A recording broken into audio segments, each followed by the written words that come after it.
Bienvenue dans l'essentiel du Dessous des cartes. Aujourd'hui encore direction le golfe Persique et l'île de Kharg, à près de 750 km au nord du détroit d'Ormuz et à plus de 30 km des côtes iraniennes, une île transformée par le régime iranien ces dernières années en terminal géant de pétrole et de gaz, une île d'où part 90% des exportations, principalement vers l'Asie.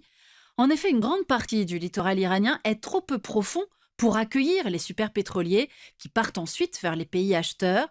Résultat, le pétrole et le gaz iranien arrivent par oléoduc sur l'île, laquelle dispose de capacités de stockage pouvant aller jusqu'à l'équivalent de 30 millions de barils.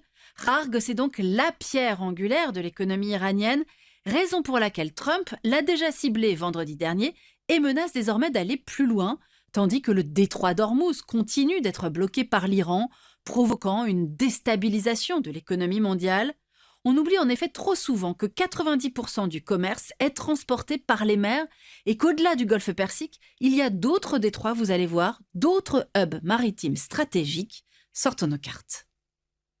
Commençons par le canal de Suez, qui relie la mer Rouge à la mer Méditerranée et accueille plus de 8% du trafic maritime mondial. Sauf que la fluidité du canal de Suez dépend aussi de la situation géopolitique aux abords d'un autre verrou maritime crucial, le détroit de Bab el-Mandeb, qui relie la mer Rouge à l'océan Indien, souvent perturbé par les Houthis du Yémen, milice proche de l'Iran, qui a la main sur certains ports de la zone. Résultat, de nombreux transporteurs reprennent par période l'ancienne route qui longe les côtes africaines, redonnant du poids aux ports sud-africains, à l'image de celui du Cap. À présent, voici le canal de Panama, qui relie les deux océans, Atlantique et Pacifique. Parcourant 77 km à travers l'Amérique centrale, il voit transiter 5% du commerce mondial et génère 2 milliards de recettes pour le Panama. Pour Donald Trump, le canal est un enjeu crucial. Il lutte donc contre l'influence chinoise dans la région. Autre détroit stratégique, le détroit de Malacca, qui relie océan Pacifique et océan Indien. Situé entre l'Indonésie, la Malaisie et Singapour, il est à peine large de 30 km. Il est aujourd'hui saturé car il concentre à lui seul 15 à 20% du trafic mondial.